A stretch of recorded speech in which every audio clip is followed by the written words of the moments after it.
The following program was produced by an independent community producer. The opinions expressed do not necessarily reflect those of the ECAT staff or board of directors. There's a girl, she's a star, she's got style, Steffi Star, you see her face around the town, she's popular, Steffi Star. Hi, I'm Stephanie Weinstein. And I'm Meredith Keach. And we have a huge real estate team.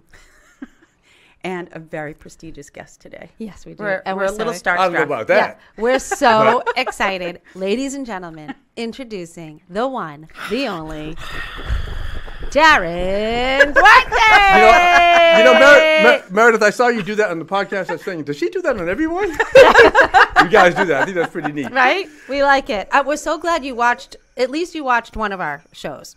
I also watched the author, too. I thought that was pretty neat. Oh, yeah, we just Jim had Cady. Oh, yeah. Yeah. Yep. No, I thought So it was exciting. good. Yeah. We thought it was only good. have famous people on, Darren, and that's why you're on today.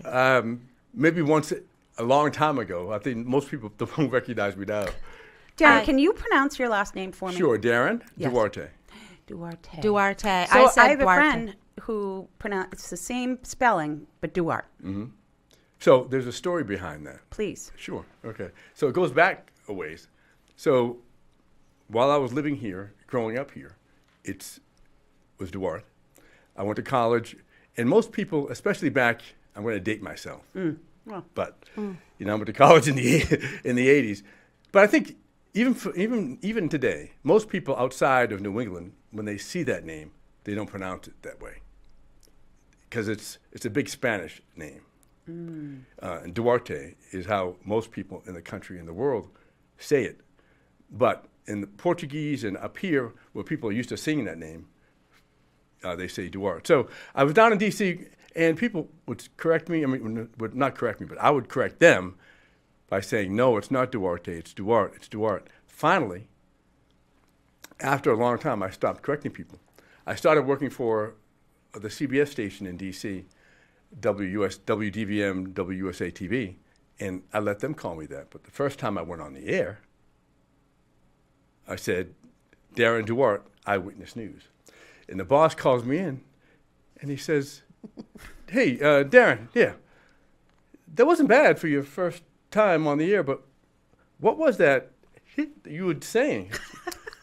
I said, what are you talking about? I didn't know what he was talking about. I can't remember. Get the tape. So I bring the tape back.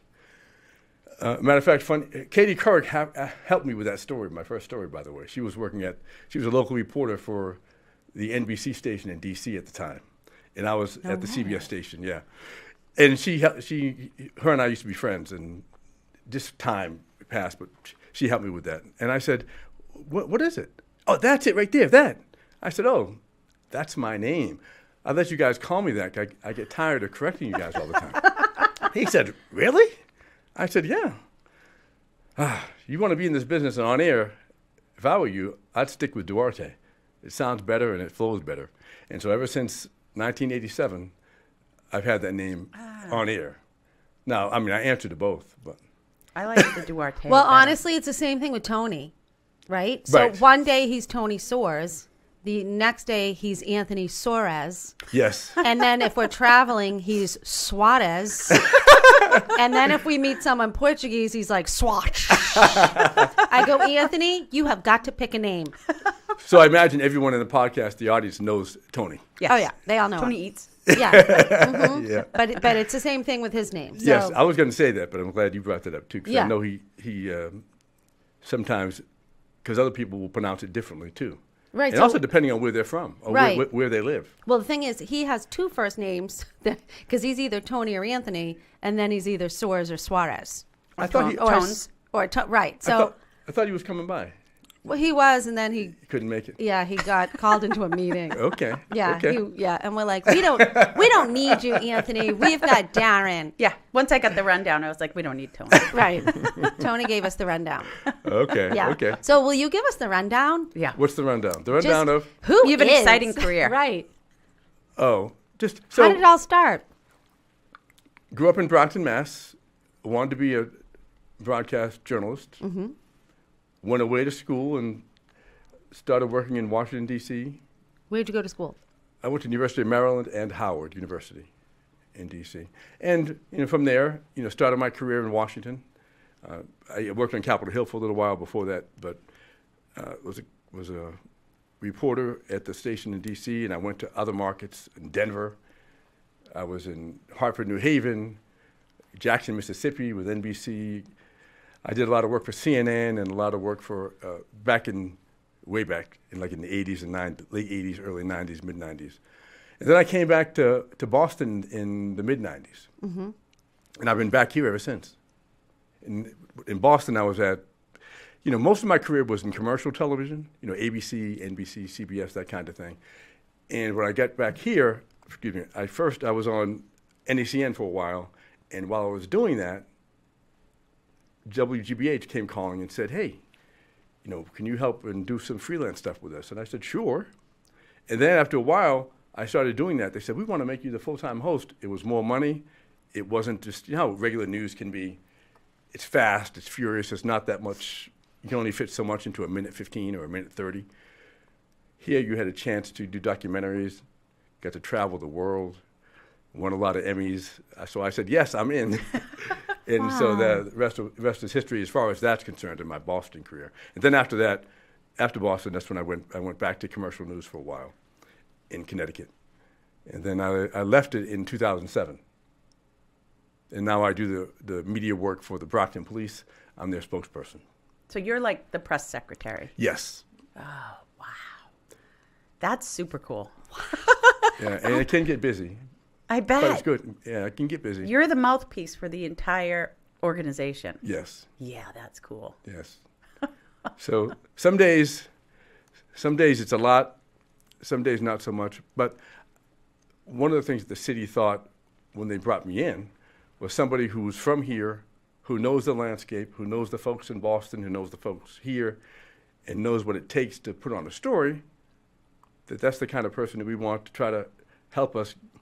One of the things that I say, and I've said, being from here, and when I was in Boston, that Brockton was tough to get news out of because they didn't really like to talk to you. Right. If you were whether you were WBZ, whether you were CVB, it didn't matter. The Enterprise maybe had an in, but even with them, it wasn't.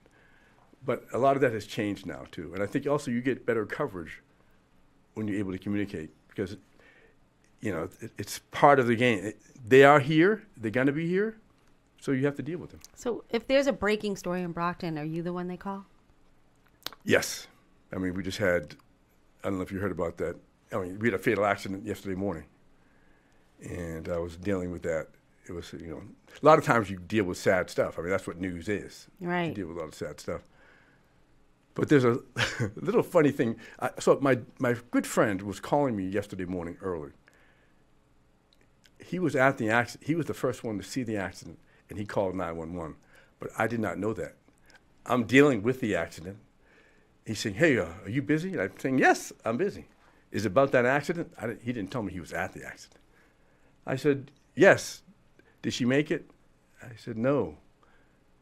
Then about a couple hours later, he called to tell me, I was trying to tell you that I was the one that called 911 because I saw it happen. I said, well, you should have said that to me right away. But When you say you're dealing with, what does that mean? so yesterday, when the story happens, all the networks, the newspapers, the radio stations contact me. What information can you give me at this time? And as it changes, what information can you give me? What information can I give out? So that's what I mean. I'm dealing with that. I'm talking to the stations, talking to the police, trying to see what facts we're going to release. How do you decide that? Well, basically, you just think about the basic information, and as long as you make sure it won't damage the investigation, that's the test that you put. Because certain things you don't want out at this particular point in time, because A, you may not know the answer, or we may speculate that it was this and that, but until the investigation goes further, you don't know. So you never want to put out too much stuff that's not confirmed. Well, we never want to put out anything that's not confirmed. So if something is so new that it's hard to confirm, so I'll just stay general. It's just general. Hey, at this time, we got a call at this time. We responded here. This is what we found. More details later. That kind of thing. Got it. Yeah. So, and say like Brockton, although when I was growing up here, it wasn't like this, but now, it's part of the Boston lexicon. I mean, it's in the news all the time, as you guys probably know. So you get the inside scoop on everything. Just about. Just about. Just about. Great. This is good to know, Darren. Just about.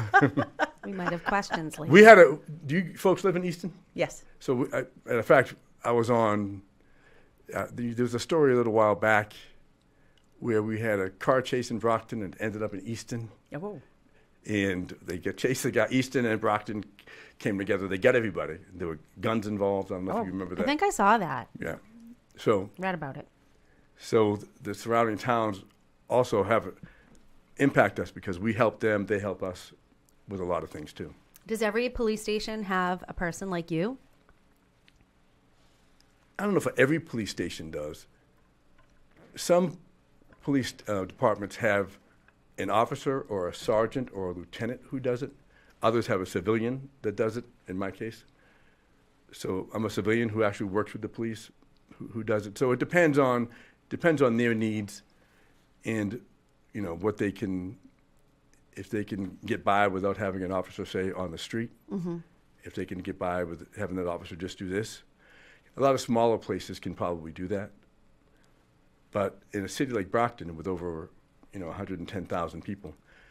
And, we're constantly dealing with hundreds of thousands of calls a year. So having an officer dedicated to just doing that and doing it the right way is not as easy as, say, Abington or something like that. Right. Did you have to go through any special training to learn how to make some of these decisions? Or was it just on the job? Well, a lot of it's on the job, but being a journalist, I was a journalist for 25 years. So, and you dealt with people like you dealt with people like myself for many years. So, just by doing that, and you get a sense. Like I know what a journalist wants, but I know what I can't give them, what I can give them, and they know that too. And so it's good to have someone who knows both of those. Like I might say sometimes to, let's say Meredith, you were working for the paper, a newspaper, the Globe or something, and you're asking me something, and I said, well, what's your wish list? In a perfect world, you'd like what? Well, I'd like to know A, B, C, D, E. Okay. I can give you A and D. That's it. Here it is. Got it. And if I could do A through E and it doesn't hurt the investigation, sure. But most times you won't be able to do all that. I could never do that. What's I that? would ruin the investigation. I would tell everybody everything. You think? Yeah. I don't think you would. I wouldn't. You don't at work. No. I'd be like, You're don't good tell. with negotiations. That's true. Yeah. In That's fact, true. we yell at other people. Alexa Katie is a perfect example. Day one of the job, exposing everything. What's the key? Because you're both in real estate. Apparently, you're transparent with all the customers. Are there some things that you hold back, or no? No. Disclose. Well, except when you're negotiating. So, it depends on who we're working with. If we're working for the sellers, then, our fiduciary responsibility is to them. But if there's any defects with the home, that is something we have to disclose all the time. That we know of, but we That you can't know. disclose things that we don't know. So Right. if a Right. seller isn't forthcoming, And we try to go down our checklist. Have you ever had water in the house? Has anything ever happened to the roof? Have you ever had, any Bugs, electrical rodents. issue? Right. And so we hope that they're telling us the truth. I always wanted to get into real estate. Darren, It's so much come fun. join the team. No, I had because you two being in this business, when I was in college, I said this was going to be my dream. I thought I'd do television news for a while. One day when I got married, my wife, you'd get into real estate, and then eventually when I retire, I'll join you. What a great vision. So my wife, at some point, I got her, she took the test, and she went that route. I wasn't with her yet. I was still doing television. And she said, nah, it was too much. If you were with me, maybe yes, but so she stopped it. I understand, It didn't keep up her. Well, it's not easy. Right. Everyone thinks it's such an easy job, and we talk about this all the time. Even when I got my license, I always say, I just thought I was going to show pretty houses. That is the opposite of what this job is. And in fact, I had a migraine this morning, had to give myself a shot because of something that happened 2 days ago in 2 of my deals. It's just... They fell apart?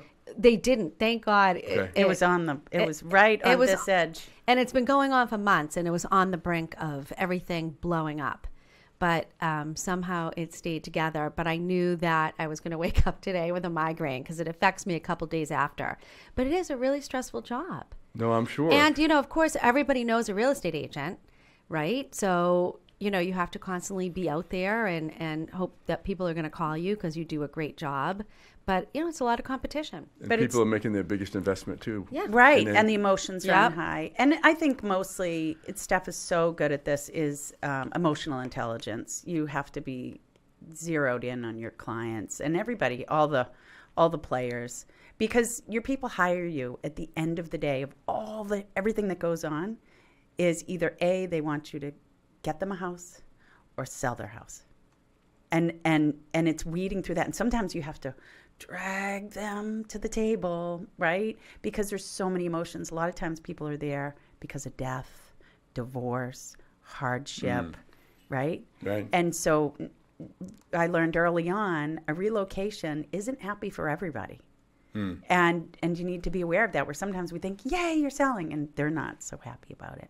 Maybe the kids aren't happy about it, or whatever the players, are. And that's, I think, the part that people underestimate is dealing with those types of personalities. But we're not working in coal mines. I remind our team all the time, like, this is a pretty good gig. And we deal with people who have their act together. They're pre-approved. They have savings established and verified. They have jobs and have had working history for at least 2 years. And they're buying in one of the most expensive parts of the country. So they're go-getters. Right. And it's a lot of work in order to get there and get to the closing table and then move. And then afterwards, so they have to be tenacious. So that's a good population to work with. And I imagine the recent issue you just had where you thought the deal might fall apart and it didn't. From all your experience now dealing with that, an issue like that for both of you, say your first year, your first few months in this business, how you approach that, would it have been totally different?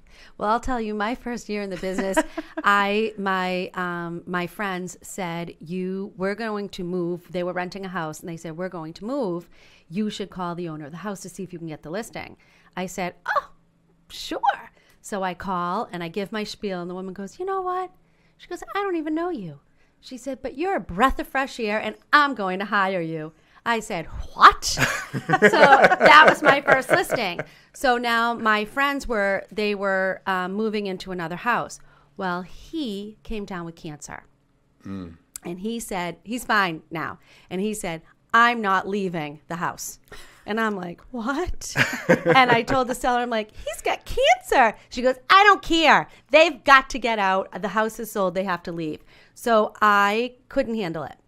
I didn't know what to do. I was working for another brokerage at the time, and I literally just laid on the couch in my office. Every single day I had a stomach ache. I didn't know what to do. Eventually, they did have to move out of the house and spent Christmas in a motel. Yeah. So it is, yes, it's different, but it's also not. It's just like anything in how you handle things once you have years of experience there. And I think in Stephanie's situation in this particular deal, and I have one going on, it's no longer about oh my God, I'm going to lose that commission. I'm not going to get paid on it, because the sales cycle for real estate can be really long. It's more about your job. Your job was to sell their house and get a new one. And you're right there for accomplishing what the goal is that they hired you to do. And obviously, we take great pride in what we do. Right. And they're almost not going to get it. And I think that's where the angst comes from, because you want that success. You want that, oh my God, thank God we did this. And happy people at the end of the day. And you, Meredith, with your public relations background, Yep. it must have really helped you in doing this job, right? Sure, yeah. I mean, I think, Promoting the houses or promoting the people? you know, honestly, I think a lot of that's innate. I really do. Okay. I think the keys to success in sales business you are born with and then fine tune. I mean, really, you're in sales too, right? Yeah, in a way. Yeah, you've learned the art of communication, and I don't know. I see it in kids. I mean, certainly you can cultivate that, but there's going to be a comfort level with communicating with people, and that I think we're born with. And if certainly with schooling and work and training, we can fine tune it and become better at it. But to Stephanie's point originally, we have so many people that come into the business who thought it was something very different and thought you could be very methodical and this. And that's another part about our business. There are no 2 days that are the same. And that's challenging for a lot of folks too, because our schedules aren't our own. And has it changed over the years from what it was and what it is now? Because of technology, yes, but the people are still the same. And as much as there are all types of concepts to revolutionize this business, at the end of the day, it's a people business, and they're going through an incredibly stressful process, and whether they have chosen to embark on it or not. And you're always going to need a real estate agent, that person to guide you through the process. What do you think it clicks in a person that makes a difference to say, you know something, Meredith? You know something, Stephanie? Yes, I'm going to let you do my listing. Yes. What is it? I think it's about our listing presentation. Like, that is my favorite thing to do. I hate all the paperwork. I don't love picture day, but I love meeting with the sellers. I love when they give me a tour of their home and they tell me what they love about their home and how many great years that they've had in the home. And I just love giving my spiel, because I believe in myself, and I know I'm really good at this job. And so that's my favorite part of my job, is the listing presentation. Right, it's trust. Right. I can say, when I first moved back to Boston in the mid-'90s, I remember Channel 5 had, on Sundays, they would do this real estate. I think it was a third party that maybe rented time, but they would show houses and so forth. I think that was Coldwell Banker. Well, we did advertise on TV at some point. But eventually, where I'm going with it, the arc of where that has gone from, now networks doing that kind of stuff, $1 million real estate agents in LA and all this other stuff, from how, these local things were started many, many years ago. When I look at how that has changed, Oh, yeah. I mean, it's real awesome. estate, I didn't start. Meredith's been doing it a lot longer than I have. I've only been doing it for about 14 years. Meredith's 25 plus. You're aging us here quickly. But back when Meredith did it, did you have the big book? Oh, God. It was right after the book. There was a big book, so obviously there was no internet or anything. So I guess once a week, right, all the new listings would come out in a big real estate book, and they would drop the book off at a real estate office. And you would have to go through the pages, right, and look for a listing for, for your buyer. So it was, and then you had to. Everything was signed in person, right? Yes. So people were meeting each other in parking lots, and it was a 3-form. What is it when you filled out the form and it copied onto the one underneath it? Yeah. What was that? What was that film Carbon of copy? paper? Oh. Yeah, like Carbon a carbon copy. copy. Carbon copy. I mean, we have come a long way, Darren. A long way. Now we can get forms signed from our bed, right on our cell phone. Yeah. Gotcha. Yep, we get everything signed from there, and we started videos years ago, which obviously they never did, and it's real estate's come along. We have all new forms. That's always changing. Yeah, the technology, certainly, like everything, yeah. has changed. I started in newsrooms where, if you can believe it, the manual typewriter. Yeah. I believe it. And this is television now. the scripts are carbon copied. So you put the script in the manual typewriter, and it's all, every time you make it's making a copy because it's carbon. And you're doing this. Oh. That's how Stephanie texts. I do. That's how I text. And you know, anytime anyone says typewriter, all I think of is my mother, because she could type over 100 words a minute. So she was like, right? When you have to start. Right. Yep. She was so good. And the manual one too? Oh, yeah. Wow. Oh, yeah. Manual, I was yep, never and that good electric. on that.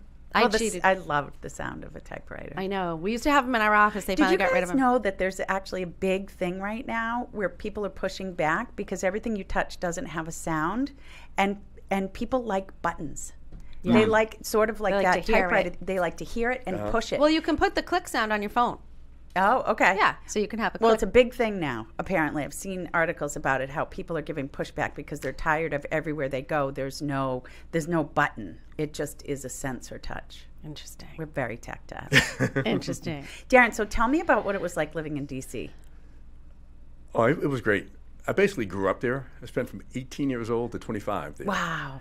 So, and I lived in D.C., Northeast, Northwest, in Virginia, just on the outskirts, and also in suburban Maryland for those 6 years I was there.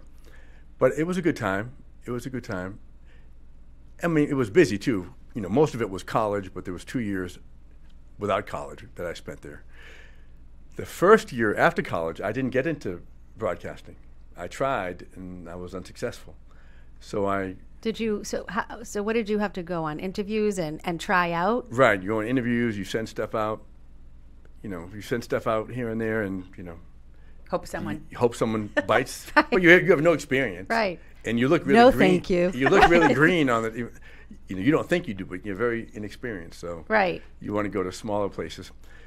And I landed a job, business was my minor. I landed a job in a group dental practice doing accounting for all the dentists and optometrists. I mean, What?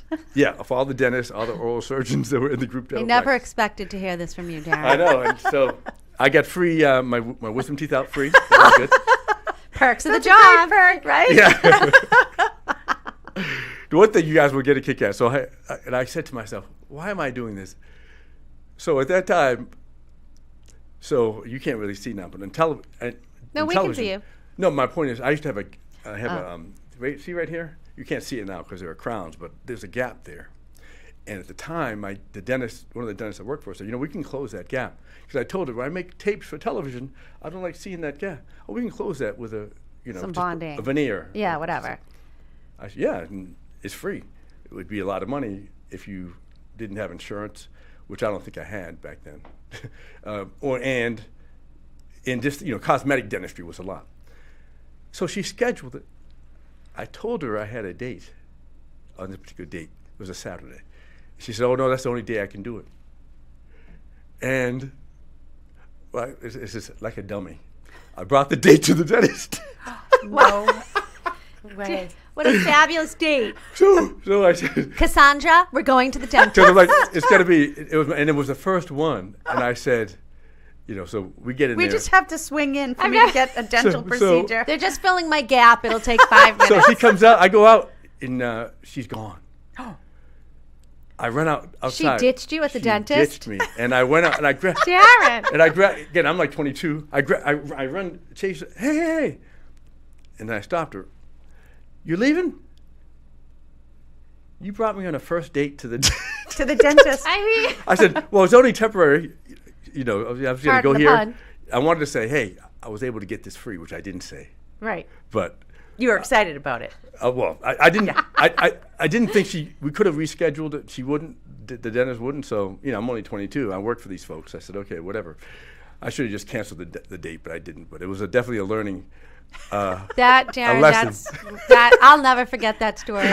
I never forget. I can't believe I did that. That's So I so look back, great. I took a girl to a dentist So appointment. you started awesome. doing accounting and books for dentistry, oral surgeons, orthodontists, and then how did you launch from there? How did you get your big break? So eventually, have you guys ever heard of AFTRA? No. The American Federation of TV and Radio Art. You heard of SAG? Yep. Screen Actors Yep. Guild. So now they're combined now. Screen Actors Guild and AFTRA. They're both unions that handle actors and handle television folks.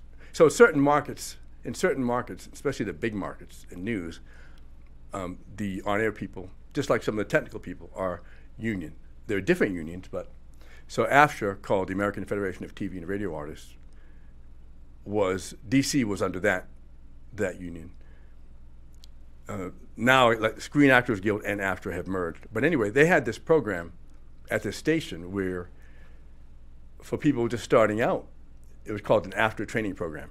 And a couple hundred people would apply each year. And I applied that first year out of school, but I didn't get it. They only picked 2 a year.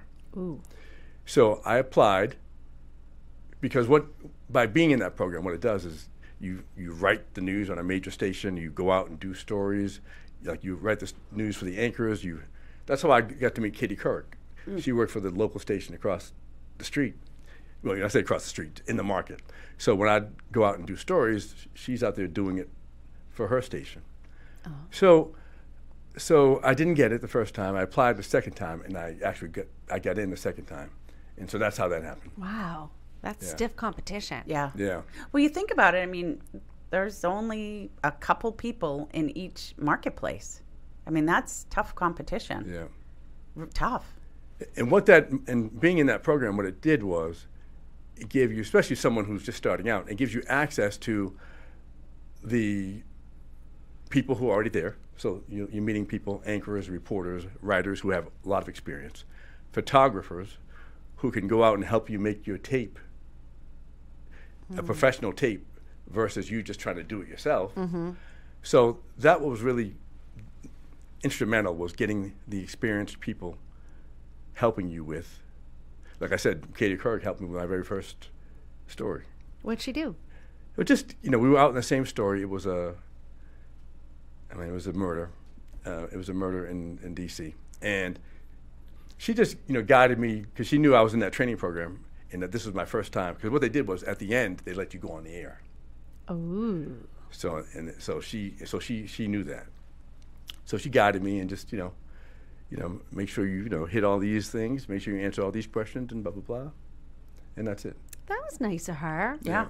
I knew I always liked her. Yeah, no, she was good people. I wish I kept in touch with her, but well, it's not too late, Darren. No. But you know what I did? Here's the thing. How when you're older, the things that you do that now when you were younger. So why didn't I do that then? So here's why I didn't reach out to her. So when she left the local station in Washington, she went to work for NBC National as like the Pentagon reporter, Pentagon correspondent. But anytime I would reach out to her, she would call me back. Maybe if not that day, within a day or two. Now, I don't want to say, we weren't like best friends or anything like that. We were just associates. I was young. She was trying to help me come along. She always returned my calls. When she got to the Today Show, and she was the host of the Today Show, I waited a while. I left a message. At that time, I was working for the CBS station in Denver. I had been in the business maybe 4 years now as a professional myself. But I left her a message. A day goes by, she doesn't call back. 2 days go by, she doesn't call back. That never happened with us before. So I just let it alone. And so I let it alone, and instead of just calling back and, again, leaving a message, I didn't do that. I was thinking, I'm going to bother her, she's big time now, let her do her thing. And there was an opportunity, and that's why I say this is must not be in the cards. Fast forward, 14, 15 years later, I'm working in Boston at WGBH, and her host, Brian Gumbel, is retiring. And we got to do a one-on-one with Brian Gumbel. And they were sending me up to New York to do it. Katie, so I said we sent producers up, and we sent, we got a freelance crew in New York. Don't tell her that's me coming, blah, blah, blah. So no one said, we wanted to surprise her when I got there. Because she kept saying, who's going to interview Brian? Who's going to interview Brian Gumbel? For those of the audience, the younger folks, they may not know who Brian Gumbel is, but he was a longtime host of the Today Show with her and with some other folks beforehand. So the day I get there to do the interview with Gumbel, I walk into the green room where they where they get made up and everything. And I look around, I see Bryant Gumbel, Matt Lauer getting made up. Oh, Matt's filling in for her today. Man. This is her first day on maternity leave. Oh, come on. And so I said, it's not meant to be. And it didn't happen. Oh. But I thought, what a way to rekindle that. Yeah. Maybe she never got your call, Darren. That's another thing. But again, that's what I'm saying. Being older, I would have done it again. You're young. Like, I'm not going to bother her. I don't want to bother her. Yeah. Right. And so that's what happened. Well, from DC, how did you get your own TV show? So from after I left DC, I did news for a while, news reporter, news anchors in different markets. Jackson, Mississippi, Denver. So you moved to each one of these places for your job? Yes. And did that bring you up in the ranks, so to speak? Oh, okay. So unlike today, I mean, usually you have to start in a smaller place. You want to get some experience, make your mistakes there. Mm. Not that you don't make mistakes in the bigger places, but hopefully you've made most of them already. Yep.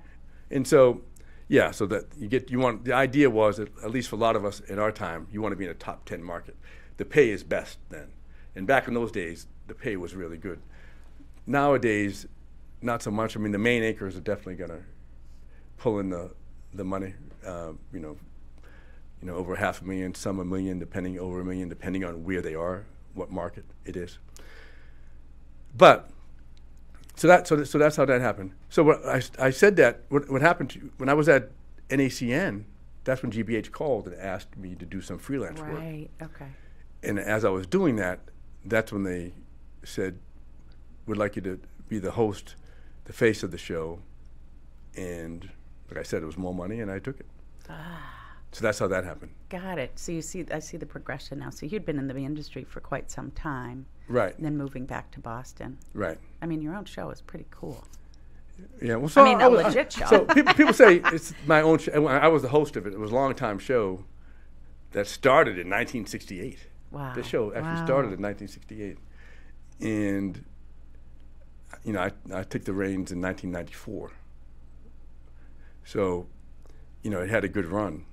I think they're like revamping it now. Are they? Something, yeah. I think so. They're revamping it and coming up with something new again, I think this year. Do you miss? That's what I heard. Do you miss television? Some days. Yeah. Some days I don't. But some days I do.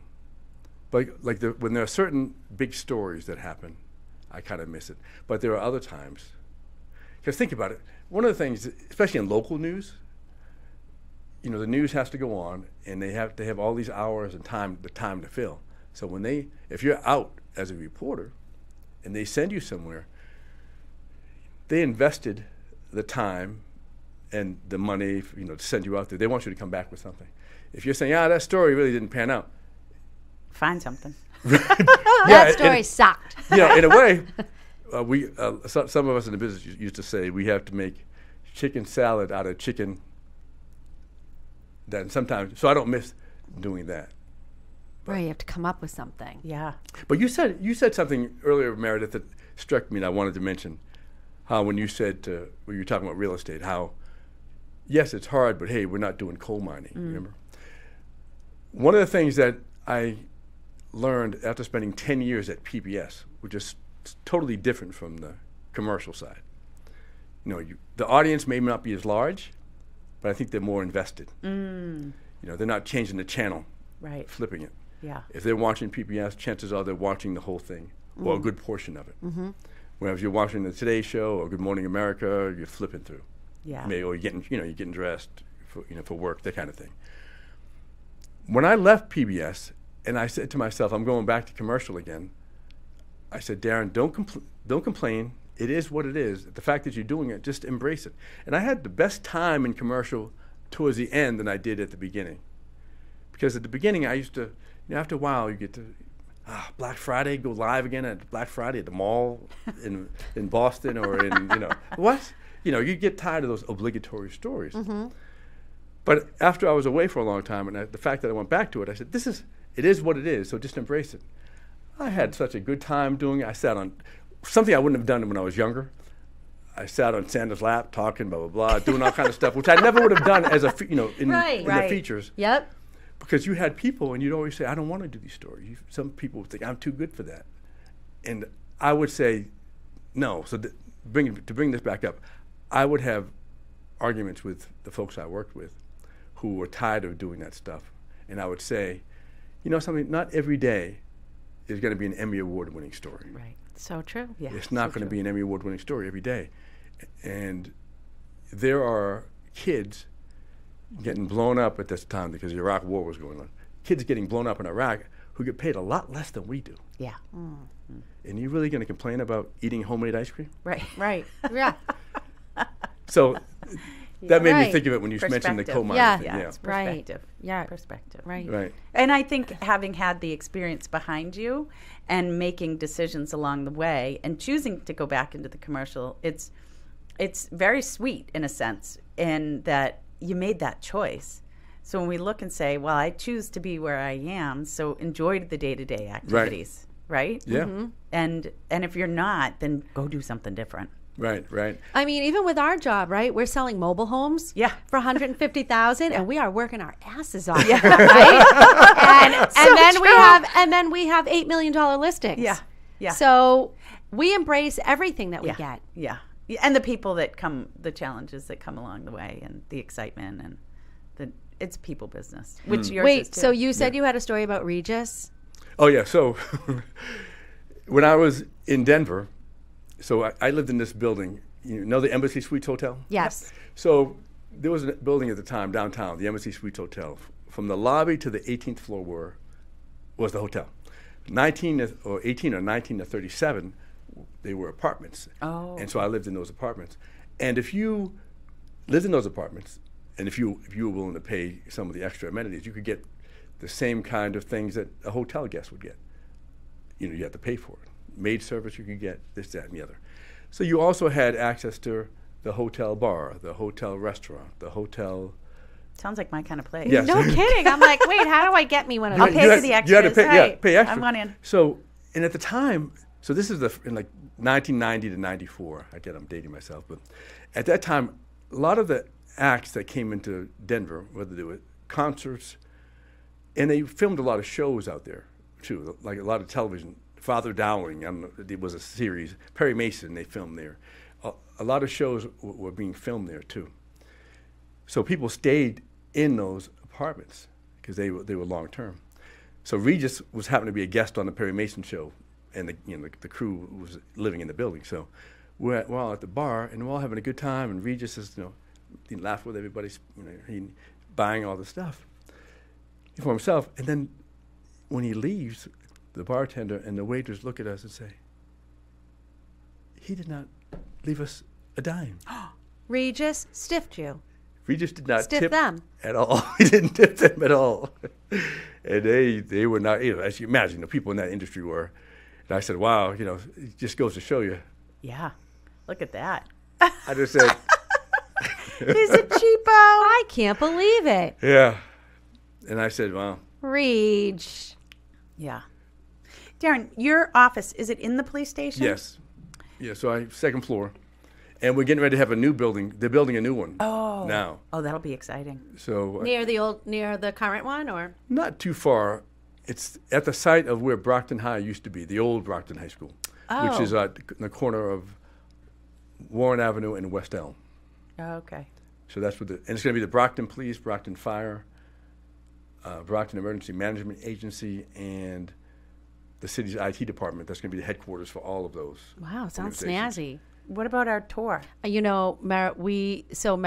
to a fundraiser, and Meredith put in to win a tour of Brockton City Hall, Okay. and she won. Yeah. Hey. But we haven't done it yet. Right. We tried to do it a couple times, but the weather man was in bad. charge, because he He's a takes us outside. Brockton historian, and he'll take us down deep Forget into his name. Bob is his first name. Do you know Bob?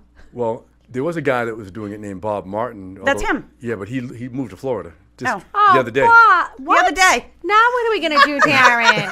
Darren, we want our tour of Brockton City Hall. Well, that's probably why, because he was like, you got to get your tour in, and I didn't really realize. I figured it was like expiring. He or never something. told us he was moving. I'll tell you what. I'll call him and ask him what should we do now. Yeah. What should you do now? Yeah, who do we talk to? Right, Yeah, who I'm should we sure- call? I'm sure he may know. He was excited. He was going to buy us lunch. I said, you don't have to buy us lunch. We just want to go Bob into was the very basement. good, just very want a tour. knowledgeable. Yeah. Oh, I hope they have someone new. Damn it. Yeah, I don't know, but they may, and he'll definitely know. Yeah. He'll definitely know. That Yeah, was he was him. around. He was around a long time. He Gone was, forever, or just he's a snowboard? no, forever. Bob's out of here. We're done. Bob I went to Boca. I'm so bad on I believe that's exactly where it went. He went to Boca? I believe so. Bob went to Boca. Good move, Bob. Good move. I wind or up near having there. gift cards and services that I get excited about in the moment at the events, and I win, and then I never do anything with it. Actually, Boynton Beach, I think. Oh, Boynton. That's where my parents are. I think that's where he is. We'll have to call him. Hello, Bob. Who do we have take us in the basement now? Right. And Bob's a good guy. You would have loved it. Did you meet him or just No, on the phone? we never talked met, to him a talked- few yeah. times. Yeah. Who are some famous people from Brockton? We had the fighter, 2 fighters. right? Oh, Rocky. Marvin Hagler. Yeah. Yep. Oh, And, Marvin was from Brockton? Yep. Oh, yeah. Brockton boy. My dad Okay. loved him. Rocky Marciano, sure. Yeah.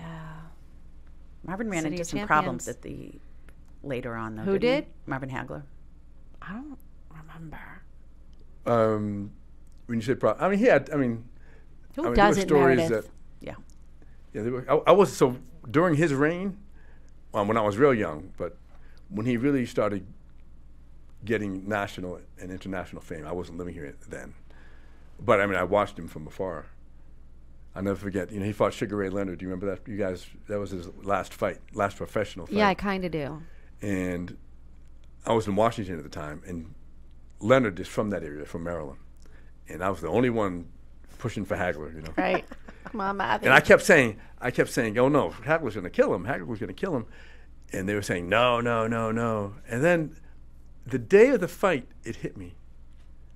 I said, you know something? If Hagler does not knock him out, he will lose. And sure enough, because I said to myself, even though Leonard was going for Hagler's title, in the old days, you would have to knock the champion out. Oh. To usually get the title, and that didn't happen in this fight. But Leonard was a bigger star worldwide than I think Hagler was, and so that's what made me think if he doesn't knock Leonard out, they're gonna probably give it to Leonard, and that's what they did.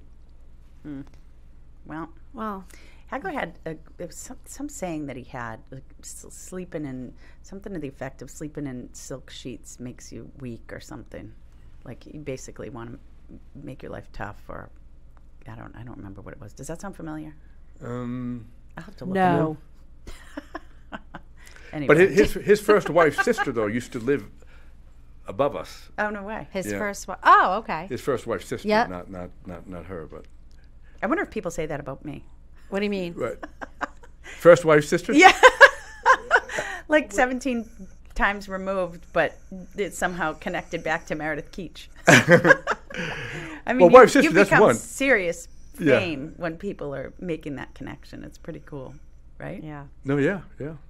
So, is it ever scary working in a police station? Is it scary? Yeah. No. No.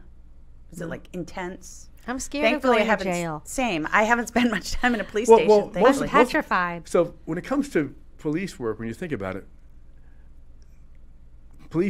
people call the police for the most part when they're at some of their worst moments. And it's not, yes, it may be for a rescue.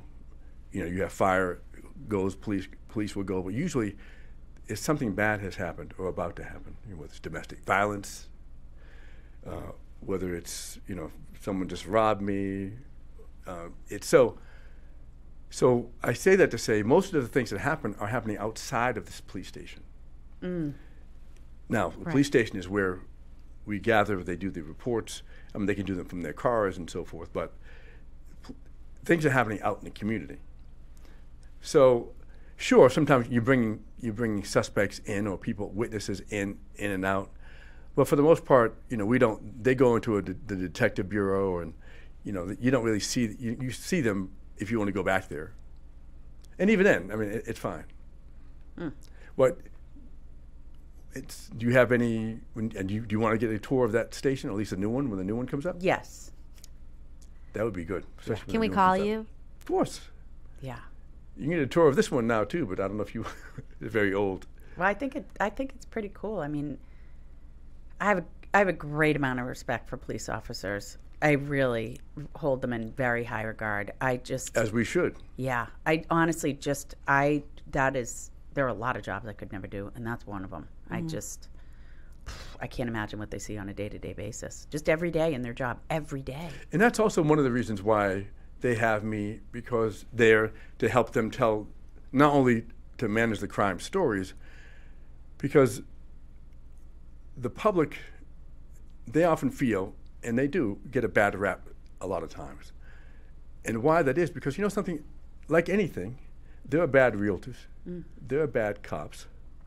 But unlike the bad realtors, when there's a bad cop issue or story somewhere in the United States, it gets put on social media, it gets put on Facebook, Instagram, all these different things, and people are seeing it over and over and over, and then people want to paint a broad brush to all police officers. Right. When in fact, Right. no, that just happened in Cleveland Right. with one officer. Right. Unlike with the bad realtor, it Get squashed. gets the public's not hearing about it, and if they They do, don't care. yeah, it's not that big. Right. It doesn't get multiplied. Right. Yeah. Yeah. So one of the things that I try to do, like we just had a Winter Wonderland event, and as part of the city's holiday parade, we had a lot of kids there. So we show the officers with the kids. So we do different things to show that these folks are human. They do stuff in the community in addition to trying to help you out in your time of need. So Yeah. How many police officers are there in the city of Brockton? right now, between maybe 180 something and 190 something, I think. We should be at over 200. The problem is recruiting has been hard. Oh, interesting. Back in the day, they would get so many people who want to be cops, and that doesn't happen like it used to. Because what happens is now you have so many people who will try out. But you may pass this test, you may not pass that test. You have to pass, written test. You have to pass a physical exam. You have to pass a physical fitness test. You have to pass a background test. Right. And so you may get all those, and guess what? You don't pass the background. So all those folks may come in that you think you may have, then something. So when you had a lot of recruits, those that may fall off you still have more because you had so many. Now when you're not getting as many people who are coming to join the police, those numbers have dwindled. So therefore, you don't have as many police as you should. And that's just not here. That's nationwide. It's a nationwide interesting. problem. That's nationwide. I mean, the cool thing is my friends who are all police officers are all retiring. Right. Or And that's already retired, which and- is great. And you have to fill those slots, see? Yeah. And there are people in the city of Yeah. Brockton Police who are retiring. So you need to fill those. Yeah. So when you need more officers, but then you have people retiring, so now you're just sometimes feeding the ones you just missed. You still need more because Right.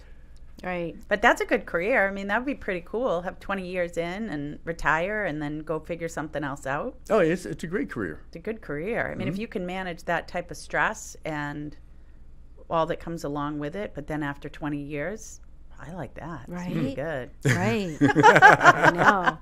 So I knew all the Sharon cops because all my friends that became cops. So one day I was driving, and it was my nephew Spencer's bar mitzvah, and we Okay. were late. So I was zooming down Massapog. Okay. I'm like, oh God, who's pulling me over? Sure enough, it's Paul Hertzberg, who I graduated high school with. Okay. I go, Paul, I don't have time for this. I am late for my nephew's bar mitzvah, and we have to go. He goes, sorry, Stephanie, you can go. I go, thank you, toodaloo. So it sometimes is nice to know your local police officers. Yes. And also, no, I think should be nice to police officers too. Yeah. Oh, please. I'm petrified of them. No, but I mean, some people, they do have Rude. they do Right. have discretion, and if you're acting from the get-go, if you're already heightened, they're going to be Right. heightened. Yeah. Right. There's no need, They're people. human beings. Calm down. Yeah. Calm down. I Be tell- nice to your police officer. I tell this story. This happened in Denver.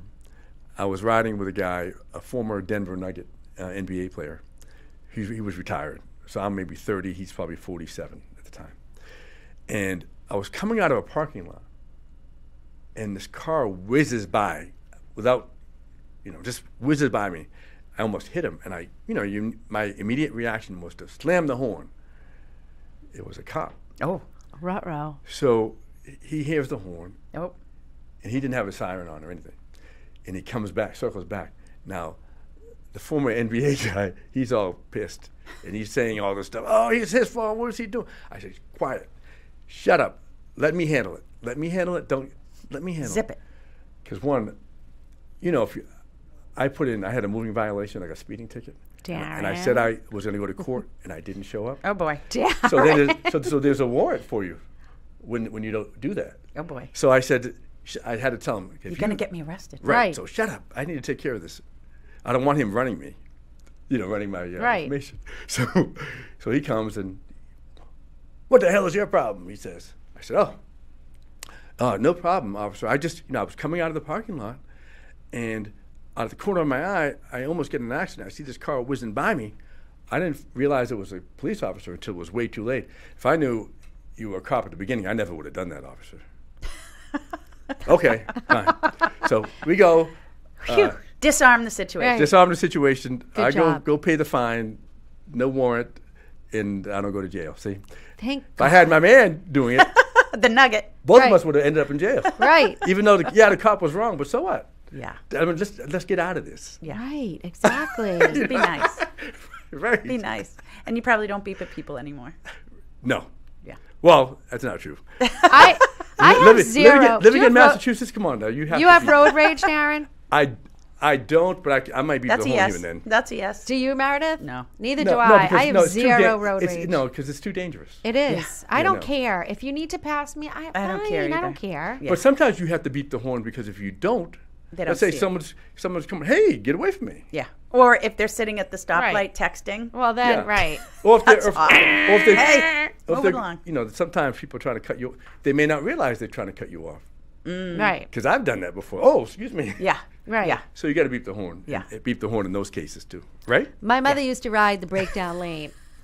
And everybody used to be like, What? beep, beep. Oh, she was gangster. Oh, jeez. Oh, she would speed, go fast. She's like, I don't have time In for the this." breakdown lane. Yeah, speeding in the breakdown lane. People pull out on her. I will tell you, growing up in Massachusetts and living around the country, if you can learn to drive here, you can drive anywhere. There you go. Yeah. Very. Driving in all drive those on the places I've offense. lived in, yeah, they. Is that how you drive? I said, yeah, but it's fine. I will tell you the worst drivers, Yeah. Cobb Corner. Oh yeah. Yes. Are they? Oh, they're terrible. Well, in the Shaw's parking lot for sure. At Terrible. Cobb Corner. Yep. It's, watch, keep your peripheral on. And one other thing, I know we got to go in a second, but across the street used to be a pharmacy, and my office was next door. Pharmacy folks, a lot of old people driving to go into to park and go in and get whatever they need. Those were the worst drivers in the entire planet. Now, I might get hate mail, but I am telling you, I witnessed so many drivers, old drivers, smash into cars oh, yeah. and take out every one of the agents, me included, got our car backed into or smashed, and they would look back. They're like, and oh, go well. on. And keep going. They didn't have time, Meredith. They only had to, I had to flag people down and say, "I saw you. You just hit them." wasn't me. Wasn't Yeah, me. exactly. It wasn't me. I mean, those are the times before cameras. So what are you gonna do? Right. Right. Now there's cameras everywhere. Yeah. Anyway, Mm. well, it's been a pleasure. Oh, I had a great time with you guys. Thank I you can't so believe the much. hour's over. Thanks for I having know. me. What happened? Really great. We have more stories. You have. I have tons of stories. I'm sure you do too. Will but- you come back? Sure. Yeah, Sure. this is a lot of Darren. fun. I'd And like we'll to. look forward to, when will the completion of the police station? Sometime. It's slated for sometime next year, so we'll Oh, good. see. Good. Is there going to be a grand opening and I'm ribbon sure. cutting, I'm sure. parties? Yeah. I'm sure. And maybe we'll come on and talk about that. Yeah, that would be Yeah, good. that would be One of the awesome. things that we can talk about. So maybe, Yeah. Steph, let's schedule a time to go see the old station. Yeah. So then we can see the new station and see the difference. Yeah. I love Pretty it. exciting. Yeah. Well, thanks. You get a kick out. Okay. Go ahead. So sometimes we have guests in the police station, and I'm probably one of the older folks in the station. Yeah. And I remember in first grade getting a field trip to the Brockton police station in first grade. Oh. And the station was only 2 years old then, maybe. Wasn't 2 years old. Look at that. So what I do, so I tell the kids, I say, I came here in first grade to see this place. And then the officers who are there, even the veterans, like, yeesh. I know. You old, Darren. Right. And now you get to see the second edition. Right. I love it. All right. Well, we are out of time. Thank you. Thanks, Darren. Thanks for joining us. We'll see you soon. Take care. All right. See ya.